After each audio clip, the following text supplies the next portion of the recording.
Now we will discuss the optimum factor combination. हमने इस lecture के फर्स्ट क्लिप में डिस्कस किया था कि फर्म का बेसिक ऑब्जेक्टिव होता है to maximise its profit and to minimise its cost. इसलिए firm different factors of production यानी लैंड, लेबर और कैपिटल को इस तरह यूज करती है कि उसकी कॉस्ट ऑफ प्रोडक्शन कम से कम हो। A combination of factors of production which results in minimizing the cost of production of a desired quantity of a good to be produced in economics terminology is called optimum factor combination or least cost factor combination।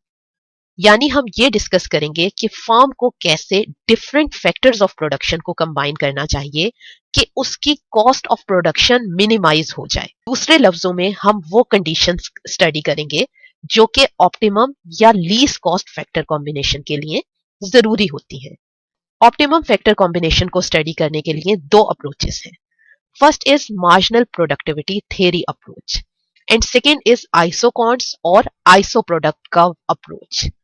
इस lecture clip में हम ये देखेंगे कि marginal productivity theory approach के तहत optimum factor combinations को कैसे अचीव किया जा सकता है। हम मार्जिनल प्रोडक्टिविटी थ्योरी को इन डिटेल लेक्चर नंबर 14 और लेक्चर नंबर 15 में डिस्कस करेंगे।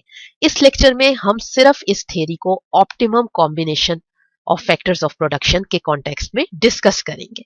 First of all we will discuss what is total product, marginal physical product and average physical product. Total product is the total quality of output produced by a firm for a given quality of inputs। यानी total product total output को कहते हैं जो कि एक firm produce कर सकती है।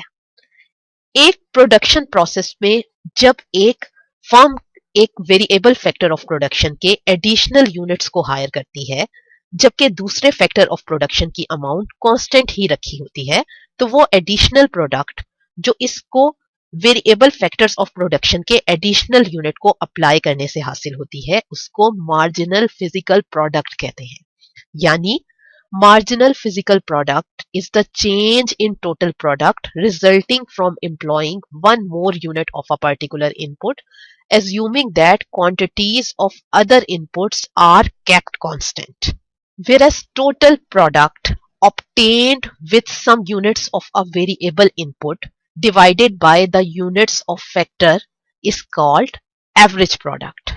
फॉर एग्जाम्पल अगर एक फर्म अपने वर्कर्स या लेबर को वेरिएबल फैक्टर ऑफ प्रोडक्शन के तौर पर ले जबकि दूसरे फैक्टर्स ऑफ प्रोडक्शन को फिक्स्ड फैक्टर ऑफ प्रोडक्शन के तौर पर ले, तो उसकी प्रोडक्शन को हम इस टेबल की मदद से देख सकते हैं।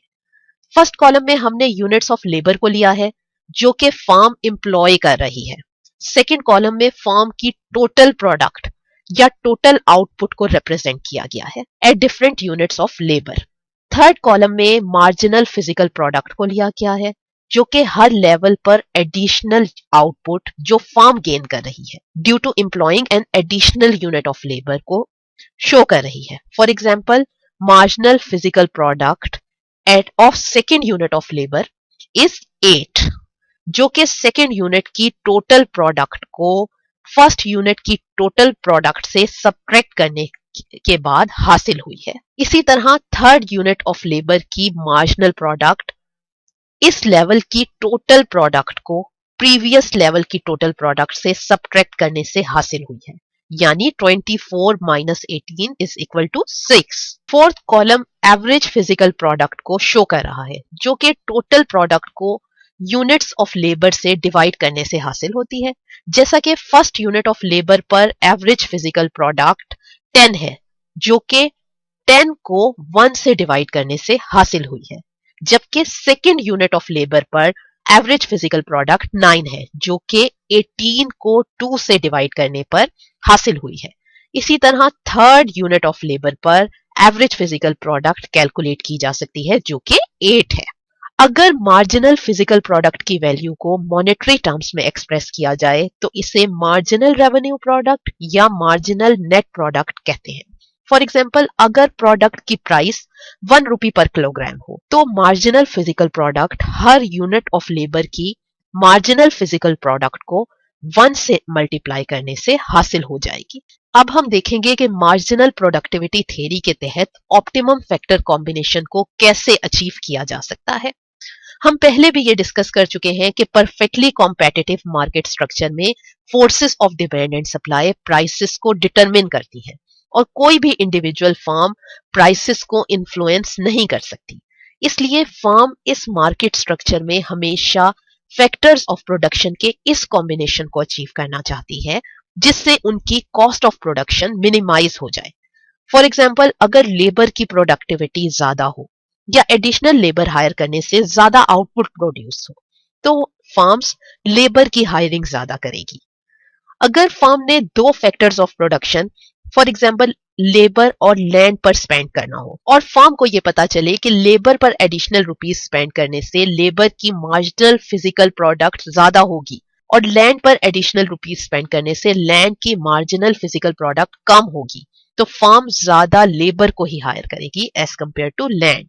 इस तरह से फर्म ऑप्टिमम फैक्टर कॉम्बिनेशन या least cost factor of combination को हासिल कर लेगी। द ऑप्टिमम और least cost combination for the firm will be that combination which equalizes per rupee marginal physical product of the last unit of each factor of production। अगर हम हर factor of production के last unit की marginal physical product को इस factor of production के price से divide करें तो हमें per rupee marginal physical product of that factor gain होती है। यानी कि अगर हम फैक्टर ए की मार्जिनल फिजिकल प्रोडक्ट पर रुपी को हासिल करना चाहें तो हमें इस फैक्टर की marginal physical product of last unit को उसके प्राइस से डिवाइड करना होगा, तो हमें उसकी मार्जिनल फिजिकल प्रोडक्ट पर रुपी उस फैक्टर की गेन होगी। इस तरह से फर्म उस वक्त ऑप्टिमम या लीस्ट कॉस्ट कॉम्बिनेशन को अचीव करती है जब per rupee marginal physical product हर फैक्टर ऑफ प्रोडक्शन की इक्वल हो जाए। फॉर एग्जाम्पल, फर्म के पास तीन फैक्टर्स ऑफ प्रोडक्शन है, factor of production A, B और सी। तो फर्म उस वक्त ऑप्टिमम फैक्टर ऑफ कॉम्बिनेशन को अचीव करेगी जब per rupee marginal physical product हर फैक्टर ऑफ प्रोडक्शन की इक्वल हो जाएगी। इसको मैथमेटिकली हम इस तरह लिख सकते हैं कि marginal physical product of factor A divided by price of A is equal to marginal physical product of factor B divided by price of B is equal to marginal physical product of factor C divided by price of C। For example, firm के पास दो factors of production है, यानी उसने दो factors of production पर अपनी money को spend करना है, for example labour and capital. तो फर्म उस वक्त ऑप्टिमम फैक्टर ऑफ प्रोडक्शन को अचीव करेगी जब marginal physical product of last unit of labour divided by price of labour equal हो जाएंगे marginal physical product of last unit of capital divided by price of capital के। For example, अगर marginal physical product of last unit of labour 20 kilogram के equal हो और labour की price 5 rupees है, जबकि marginal physical product of last unit of capital 40 kilogram है जबकि कैपिटल की प्राइस 10 है, तो फर्म उस वक्त ऑप्टिमम फैक्टर ऑफ कॉम्बिनेशन को अचीव करेगी जब per rupee marginal physical of product दोनों फैक्टर्स ऑफ प्रोडक्शन की इक्वल हो जाएगी। क्योंकि पर रुपी मार्जिनल फिजिकल प्रोडक्ट दोनों फैक्टर्स ऑफ प्रोडक्शन की इस पॉइंट पर इक्वल है, इसलिए यह कहा जा सकता है कि फर्म ने least cost combination of factors of production को अचीव कर लिया है। अगर per rupee marginal physical product of capital per rupee marginal physical product of labour से ज्यादा हो तो फर्म कैपिटल की सर्विसेज को ज्यादा हायर करेगी। दूसरे लफ्जों में, फर्म अपनी मनी को कैपिटल की सर्विसेज को हायर करने में स्पेंड करेगी। इसी तरह एक स्टेज आएगी जब दोनों फैक्टर्स ऑफ प्रोडक्शन की पर rupee marginal physical product equal हो जाएगी। इस तरह से उनकी कॉस्ट ऑफ प्रोडक्शन मिनिमाइज हो जाएगी, या हम कह सकते हैं कि फर्म ने ऑप्टिमम फैक्टर कॉम्बिनेशन को अचीव कर लिया है इस पॉइंट पर जहां पर उनकी per rupee marginal physical product हर फैक्टर ऑफ प्रोडक्शन की इक्वल हो जाएगी।